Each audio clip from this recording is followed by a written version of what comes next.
Hey guys, I'm just going to make a quick little QUIC tutorial. In this video tutorial, I will discuss what is QUIC and why we need it. I'll then provide a hands-on test in Wireshark. I will then look at the differences between QUIC and TLS over TCP briefly. I'll then discuss the security flaws of QUIC and benefits. I'll then discuss the scalability potential of QUIC, and then I'll briefly summarize what we discussed. Well, what actually is QUIC and why do we need it? QUIC is a transport layer protocol built on top of UDP. It is the RFC standard for HTTP 3.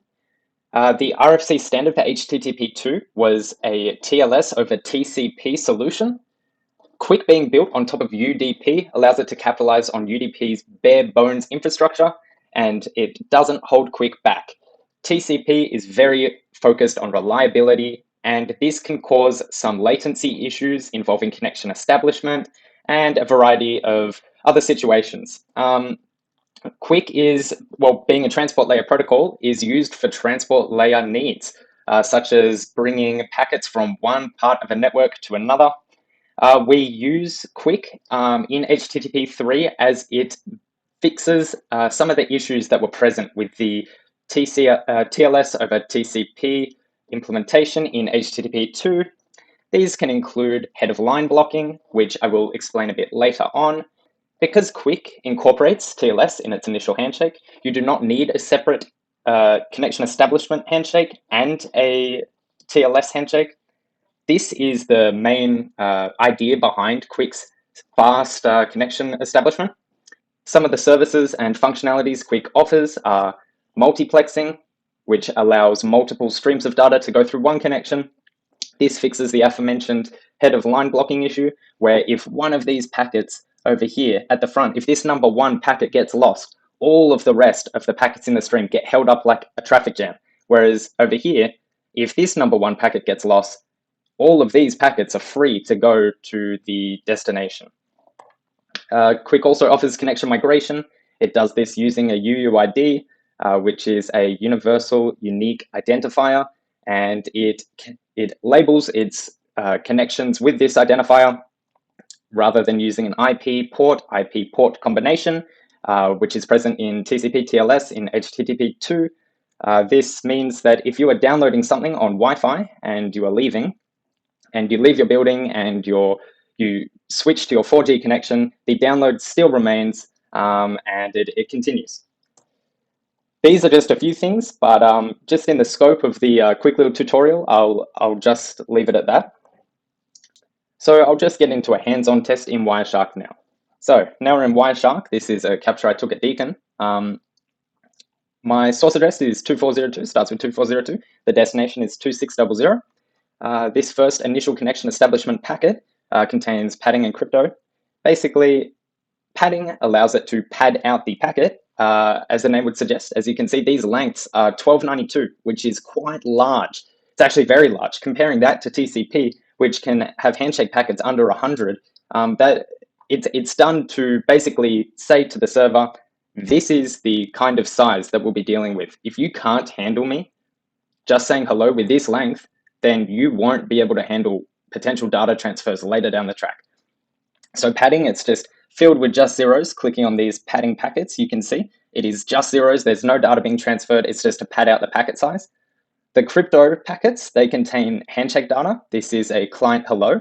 And in my client hello, I have extensions, which basically say, these are the QUIC transport parameters. Say this is the QUIC version I'm using. This is my my initial RTT, this is the max stream data, blah, blah, blah. And replying to that, the server acknowledges it. And in the preceding packet, it says its own hello. Opening up here, you can see that the server responds with its own server hello, and then some padding packets just to pad out the message. After this, we dive straight into protected payloads, which is our encrypted data that is being transferred. As you can see, it is very secure, and we actually can't inspect network traffic in Wireshark very efficiently. You would have to decrypt these packets, which is a bit of a process and out of scope for this tutorial. But as you can see, we're just going straight into the into communications without a lengthy hello and establishment process.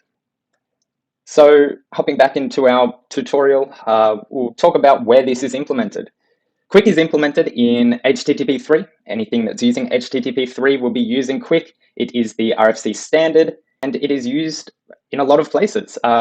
Google developed QUIC, and QUIC is used in all of Google services.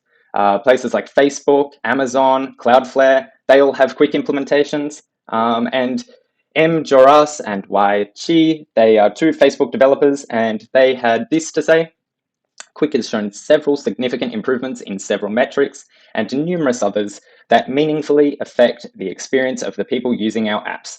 So QUIC and its implementation in Facebook services have, at least from their experience, had a net benefit and improved the end product. Now, just at a glance, how actually would this have made any benefit for these companies? Well, due to its fast connection establishment and other things contributing to a fast overall speed, such as per packet encryption, QUIC definitely is quicker than TCP/TLS in HTTP2. QUIC also fixes the hole blocking, head of line blocking, as I previously mentioned, using its multiplexing capabilities. I would say that TCP/TLS has an easier implementation process. It is a lot easier to configure on firewalls, and Palo Alto Networks actually recommends disabling QUIC at your firewall, and it's typically pretty hard to deal with on a network level when inspecting packet data is something that you need to do. In terms of popularity, while some big companies like Facebook or Meta are incorporating HTTP3 and QUIC in their services, HTTP2 is still more popular. TCP/TLS is quite ubiquitous in the networking scene, and a lot of people actually have their qualms with QUIC, and it being the new kid on the block, so to speak. So being so young, it is yet to be implemented on a super wide scale. For the growth potential, I do see QUIC beating out TCP/TLS. TCP/TLS has been around for ages, and QUIC is very, very young on the grand scheme of things. It allows software updates rather than network updates in the infrastructure, which makes it very prone to fast evolution. It also operates in the user space, not the kernel space, which means actual fundamental changes to the protocol is easier to make on a user level, but this is a bit out of scope for the tutorial. Some advantages and disadvantages regarding the security of QUIC. A strength of QUIC's security is its crypto frames.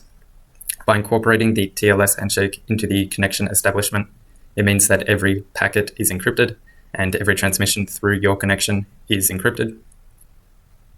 This can lead to lower network visibility, which prevents attackers from viewing and seeing what is going on during your transmissions. Some security flaws regarding QUIC is, like other transport protocols, it is vulnerable to flood or DDoS attacks. So DDoS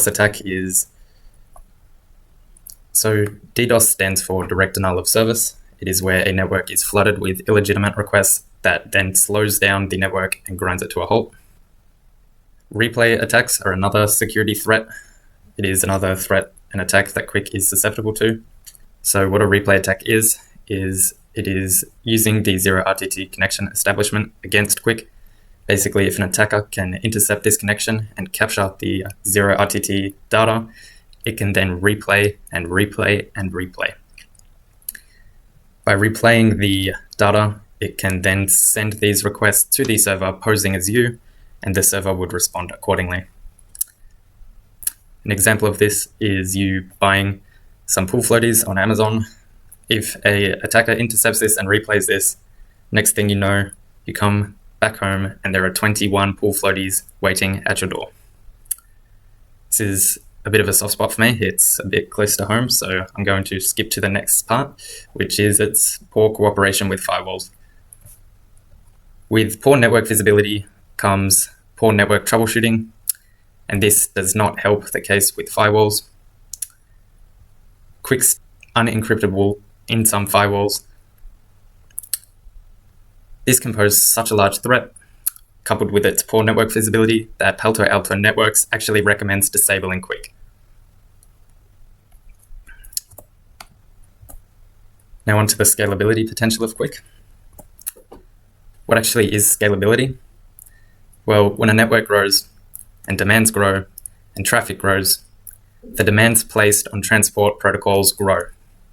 If a protocol is able to deal with these increasing commands and not lag behind, then we say it is scalable. I say QUIC is quite scalable because of its low latency connection establishment and fast connection speeds in general. With fast connection establishment, QUIC is able to deal with a larger workload before people in the network can notice a large delay. This would help it last longer and potentially outlive HTTP 2. QUIC is also quite scalable because it is based and designed around software updating and implementation. With this in mind, the networks can be adapted and enhanced much faster than protocols like TCP, which require changes made to the underlying network infrastructure. Other factors that contribute to QUIC's scalability is it fixing the head of line blocking issue with stream multiplexing. Obviously, this is a large contributing factor to connection latency.